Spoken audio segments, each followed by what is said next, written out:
Turanezerewe gusubira kuba namwe mwese bakunze ibiganiro bya HTV. Turonge kubaramutsa, turabahaye n'ikaze muri kino kiganiro kiganiro c'intahe n'ikiganiro turabira hamwe ivyo umwami Yesu yakoze muri rusange.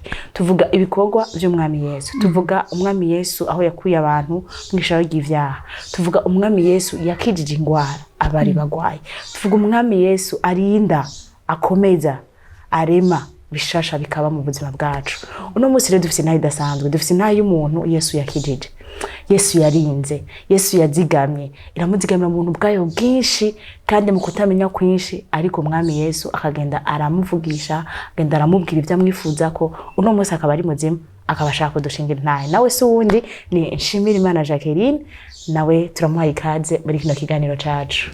Yego, murakoze cyane. Turashimiye Imana kongera kubana namwe muri iki kiganiro cyo gushinga intahe. Imana ibaha umugisha. Amen. Jacqueline, twashaka gutangura aho dukunda guhera, no kuvuga ngo Jacqueline ninde? Yakuze gute? Yakuze azi Yesu? Yakuze atamuzi? Byagenda gute byo gusenga vyiwe? Mu buzima bwanje nakuze nkunda gusenga, nkunda Imana. Muri urwo rugendo rwo gusenga nari umukatolike. Muri ubwo buzima bwo kuba muri katolike narabaye mu ngendanyi, ndaba muri muvuma Mariya. Nimba ngo imihari yose yakunda Imana numva noyibamo. Nakuriye muri ubwo buzima rero gukunda gusenga. Yego. Wakuze ukunda gusenga, uzi Yesu, ariko n'iryari rero inkuru nziza ya Kristo n'iryari wumvise mu mutima wavuze ngo n'umunsi ndafashe ingingo yo gukurikira Yesu mu mutima wawe, byaba byagenze gute? Kubera ko muri ubwo buzima bwo kuba muri katolike nari bibayemo cyane, niga muri primaire, niga 6e année, niho nakunze kuba cyane muri iyo mihari. Narabibayemwo, banamo n'abantu baba bihebeye Imana, abo bantu bakifuza ko noba n'umuntu umubikira, mugabo abavyeyi banje ntibabishimye. Muri uko kutabishima rero navuye bana nabo ndaja kwiga i Bujumbura, mvuye ruguru iwacu hari Bubanza. Ndaza kwiga i Bujumbura, ndahaba, mpejeje cangira mariage.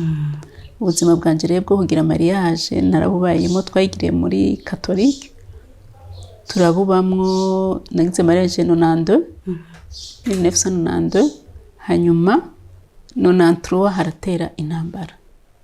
Iyo ntambara rero twarayibayemwo 94 95, turavayo turahindura ikibanza tuzi Bujumbura. Ubuzima bwo kuzi Bujumbura umva ko butari bworoshe, kupanga amazu, abana, nefise abana babiri. Hanyuma turabandanya muri urwo rugendo, caninjira gusengera aho bita muri Foyer de Charité.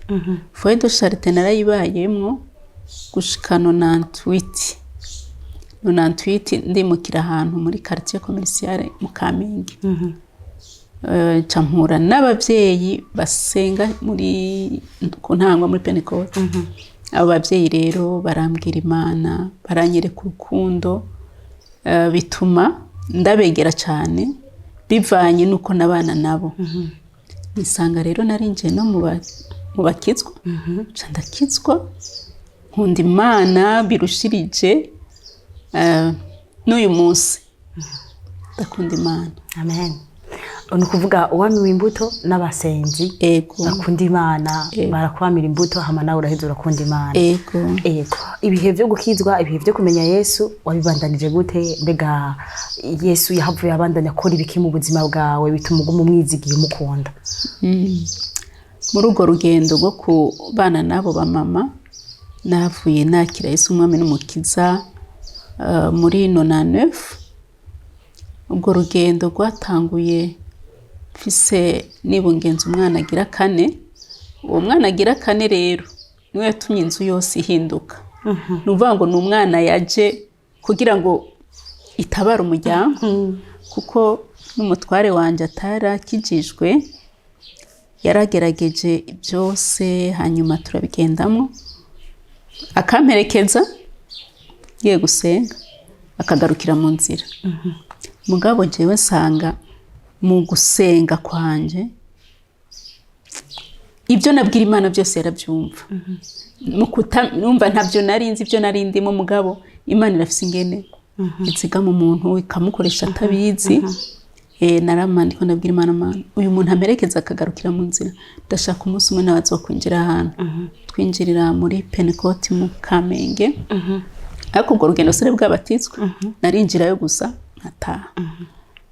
Hanyuma nahavuye rero mfata ingingo ndakira Yesu umwami n'umukiza. Hanyuma turiga igice turabatizwa, n'umunsi wo kubatizwa yaramperekeje. Mugabo atabikunda, mugabo muri uko kutabikunda yaranshigikira, yaramperekeza, yarakunda umuryango, yari umupapa mwiza cyane kandi turamwubaha. Hanyuma rero 2000 niho nabatije mu mazi menshi. Baba mama bari hafi yanje, ni nabo bamperekeje, nuko ntazi n'ifoto yabo. Rero nagenda babwire yuko gukizwa kwanje urugendo rwabaye rwiza, sinigeze nimbira ko hari ikintu cyo nkura ku Mana. D'abord nari narakuze nkunda gusenga, hanyuma ninjiye muri ivyo ndoshiriza kugenda mbona urukundo rw'Imana. Ni naho nagiye mpura n'utugeragezo, ibigeragezo biruzuye. Ibyo bigeragezo byo kuba mu buzima bwo gupanga, kuba mu matsu y'abandi, ugenda wigamo utuntu twinshi, ariko muri ibyo byose bituma umuntu agenda akura bivanye n'ibyo agenda ahura nabyo. Rero ndashingira intahe Yesu ko yagiye afana nanje, yarankomeje, yarampaye guhagarara mu rugo rwanje mu kurera abana, arampa guhagarara mu kubana n'abandi. Rero Yesu nasanze iyo wamwakiriye ukamugira umuntu wawe, aragukomeza, arakwereka n'ingene ukwiye kugenda. Yego. Manshimwe kari ikomeza kandi kari yituzigama muri urwo rugendo urutuma uno munsi uvuga Yesu ndamushimira gose. Hari ingwara y'ubwaye mwahuye nayo. Mbega iyo ivyo byagenze gute? Imana yoba hari ikindi kintu gishasha yagukoreye mu buzima bwawe ushimira? Cyane ndashimira Imana cyane, sifise nuko none abivuga, kuko urugendo rwanje rw'ubugwayi nagize, nabonye Imana muri mu 2010 naratwaye inda y'umwana w'indwi. Hanyuma kubera ko nayitwaye, Imana yarabitubwiye kuva 2008, Imana yaratubwiye kuduha umwana. Ariko kumva none umwana aje mwana batandatu, kumva nyene umengo ni ibintu bije biremereye. Noneho kubera ikirinze kubitubwira. Yego, urumva ni ikintu kidasanzwe Imana yari itanze. Kandi kugira ngo n'umuntu yumve ko Imana itanze ikintu kidasanzwe, tuzona cyakire tuziko twakira ikintu kidasanzwe, byarangoye kwakira. Hanyuma hano hose ngiye gusengera bakambwira ngo Imana igiye guha umwana. Ndagenda n'ahantu ku musozi mu Rwanda, umukozi w'Imana arambwira ngo ufite ibibazo by'abana. Oya, uko Imana igiye kuguha umwana. Ngo kandi wabandanije utabyakira. Ariko nagenda kubwira ko Imana iguha umwana mwiza cyane adasanzwe. Yego. Imana imbabarira aho ntabyakiriye, ndihana nyene, ndihana. Hanyuma ndabyakira, ca ndavayo ndataha 2010. Mbere 2008, 2010 rero Imana iraduha ahantu, twimukira ahantu. Yari yambwiye ngo umwana gituma utari kuramwakira, uriko wibaza ibintu byinshi, muzomuvyarira he, mu buzima bumeze bwa buzima bugoye. Hanyuma je ikintu narashize imbere nabw'Imana, Imana nimusezeraniye umwana, sindansa kubyara umwana mu bupangayi. Hanyuma ivyo byose umva byaba mu mutima wanje, nta muntu nabibwira. Ico gihe rero uwo muntu arambwira ngo ibyo uyumvira mu mutima ngo Imana irabizi. Okay, nca ndabona ko Imana ibyo nkeneye irabizi kandi bikwiriye n'ibimenya. Iyo 2008 imanze kuza ndasenga mbwira Imana, ni Imana ko wampaye umwana, umpe n'ahantu nzomuvyarira byo kuvyarira mu nzu zo gupanga numva byaranduhishije kenshi kandi ko navyariye abana benshi. Hanyuma rero kijya gihe ca 2009 mutware wanje arahura n'umuntu aramubaza mbega ubaye, aramubwira ati mba mu Gasenyi ni wawe? Oya, kuko ndafise parcelle ngo ahantu ko hariya ngo mwishamba ngo bafyaturira amatafari, iyi ari quartier bafyaturira amatafari urazoza urabe ngo niho hashima ndahakwihera. Araza arabimbwira nti Mana ndagushimiye, burya iby'Imana yavuze bigira bisohora. Samedara mu telefone none twaje kuraba hahandi, ego baraza ngo ashitana asanga nahantu cyane muga mwishamba. Arantelefona ambwira nti naho nyene ko yarambwiye ukuntu yabonye ati ni heza, niko ni heza ndabikubwiye nini wakire rero. Acamagara abashinga nayo ngaha barapima baramwereka byose aho bipfa naho bigera.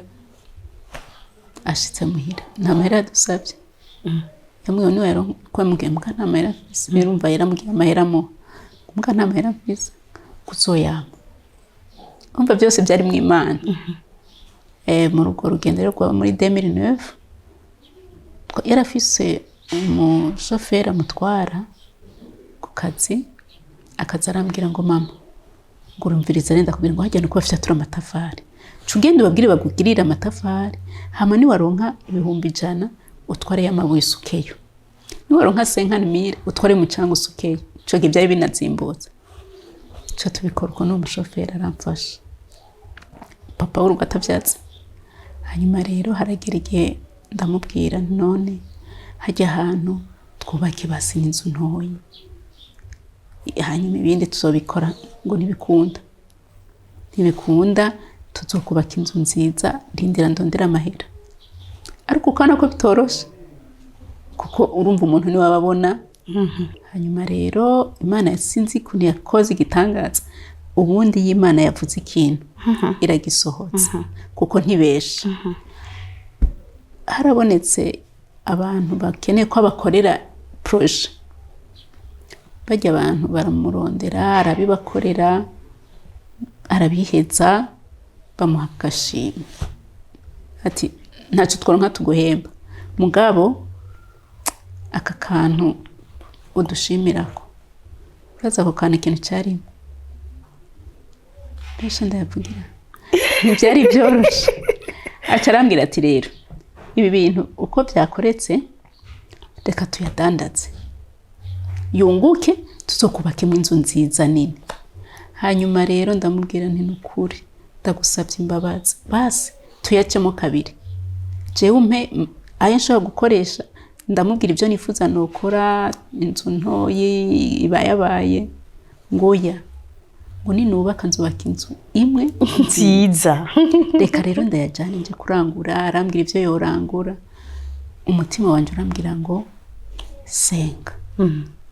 Numva nofata iminsi 3 yo gusenga. Ntanguye gusenga umunsi wa mbere, ku wa kabiri acarambwira ngo urabizi rero ngo je ngo ibintu byo kudandaza ndabihebye, ngo ndabihebye ngo yamahera ngo yakire ukora ibyo wari wateguye byo kugira ibyo by'inzu. Urumva nari namweretse amatafari namweretse imicanga. Hari umuntu twakorana yagira ibintu by'amabuye, yari yarampaye amabeni y'amabuye ku mafaranga yaramfitiye, ndabimweretse inzu warayihejeje kuje. Ego kubera urumva yari parcelle yacu kwa rukurunda. Hanyuma rero acarambwira ati aya mahera akira mugaje sinzoza kuri tera nta mwanya afise nzobikora. Ca ndaba umwubatsi ntarize kubaka ndaba engineer. Hanyuma ubwo rugendo rero turubaka iyo nzu 2009. Hanyuma 2010 mu kwezi kwa 4 hari tariki 2 umuntu arampamagara arambwira ngo Imana imbwiye ngo imuka isoza amasezerano. Ndabimubwiye cyambwira ngo je nimukirano gatari clôture, nta clôture yari yari, nimukirano atari amatara, nimukirano atari amazi. Cyanda mubwira nti byose Imana izobiduha. Akambwira ngo ya ntibikunda.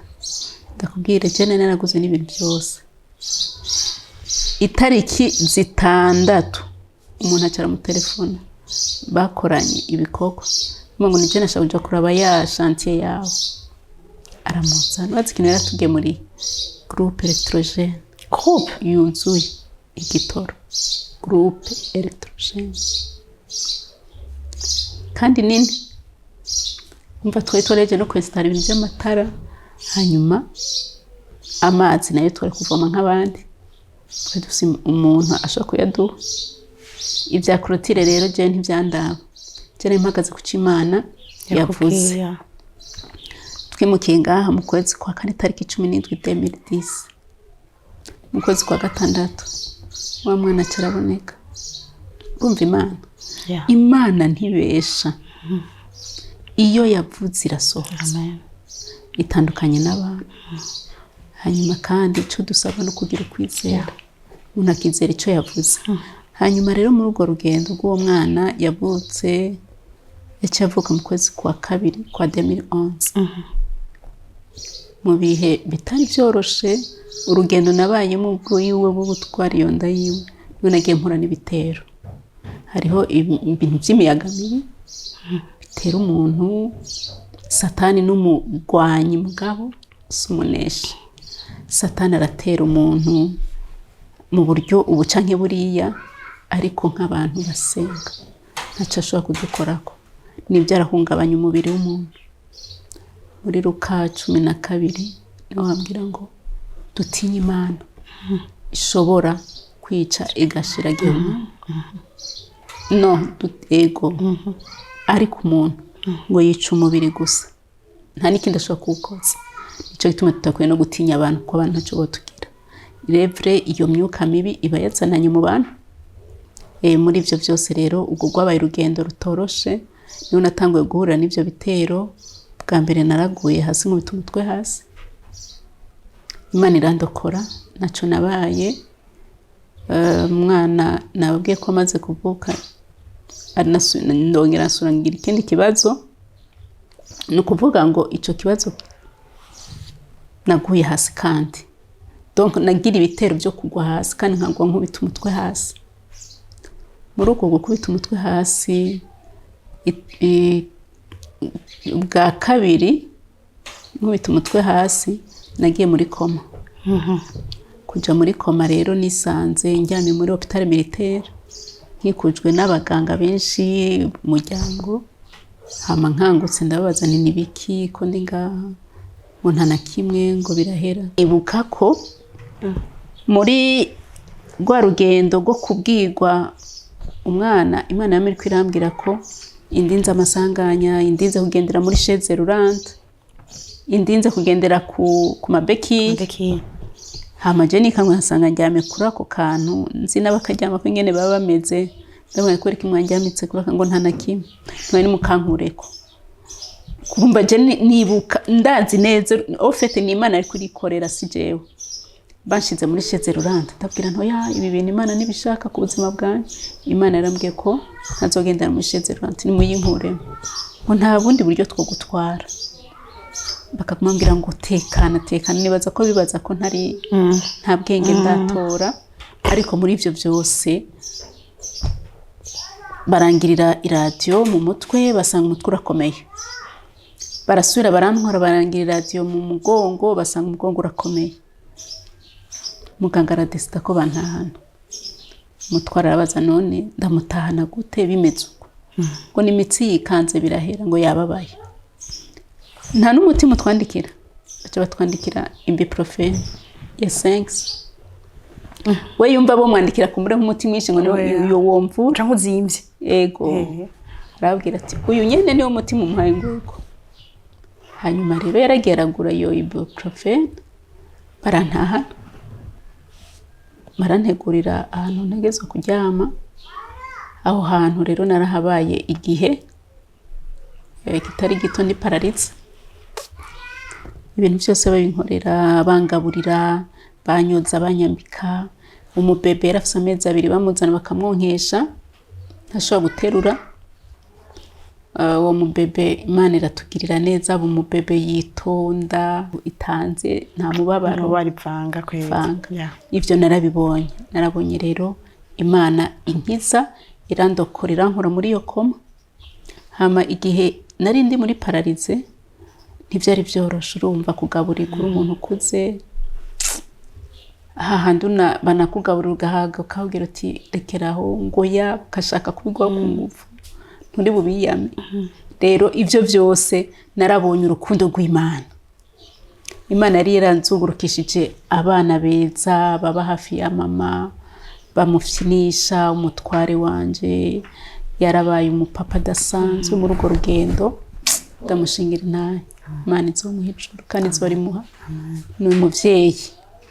N'abavukanyi banje nari ndetse basaza banje yarazindukaga gukora ibyo ashobora gukora, akaja kwishurira kuri Université d'Irak, agaca akagaruka agaca afata bebe, bakuru be bagafata bebe, nta muyaya twakoresheje. Urumva nyene muri ubwo buzima ntavyo kuzanamo abakozi baza gutera ambuteyage, ndavyituko. Mugana agenda kubwire ngo twarabonye Imana itutabara, Imana irandokora. Iyo pararize rero yagiye iva mu bukebu kuko dusenga, Imana ikamira iravuga ngo yarankijije. Imana yarambwiye ngo naragukijije. Abantu bakaza kundaba ntibamenye ko nagwaye. Abantu baje gukanguka bibaza ko mama Tete yagwaye agashika kure, bumvise nagiye kwivuza hanze. Muri urwo rugendo rero ko kwivuza hanze narabonye Imana. Naramaze iminsi 2 ndi muri ndayiteko, bamaze kungira operation. Bangira operation le 1er juin 2013. Hanyuma hari samedi na dimanche natoye ubwenge lundi. Igitangaza kindi Imana yakoze muri ivyo bihe, urazi kubagwa umutwe, umugongo, ugacumara iminsi 3 mu bitaro. Je nabazwe samedi, mercredi nari mvuye mu bitaro. Kubera niho naboneye ko byose Imana yari birimwo, kuko urwo rugendo rwose Imana yaratubwiye ingene byose bizogenda. Iminsi 3 mu bitaro. Mercredi ndava mu bitaro, ubwa nkabandanya nza ndagenda bangirira amasoin. Muri ivyo bihe rero byose narabonye Imana irampa umuryango mwiza cyane wanyakiriye mu Buhindi.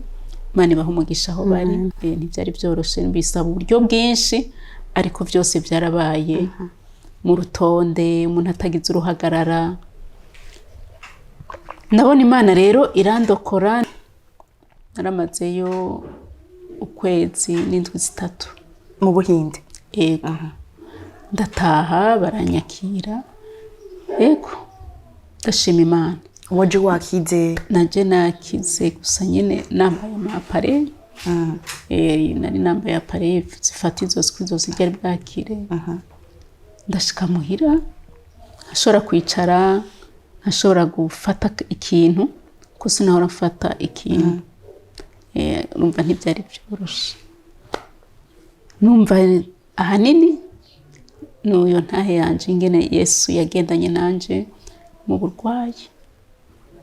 Numva ni hari n'igihe nibaza ibyo Yesu yankoreye, nkumva nta kintu kimwe noronka ndamuha, uretse kumuha umutima wanje akawuganza.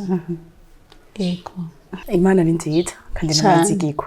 Yego. Yego. Imana yakurinze kandi n'igihe abadayimoni bavutuhingunza bakigira akavyura ibintu byose, ama strategie yawe yose, Imana igasubira ikavuga ngo ndagukijije. Amen. Imana yaragukijije koko. Nukuri. Uri kurashinga ino ntahe, umuntu abagoma yiyumvira mbega yarameze gute bico yaragwaye.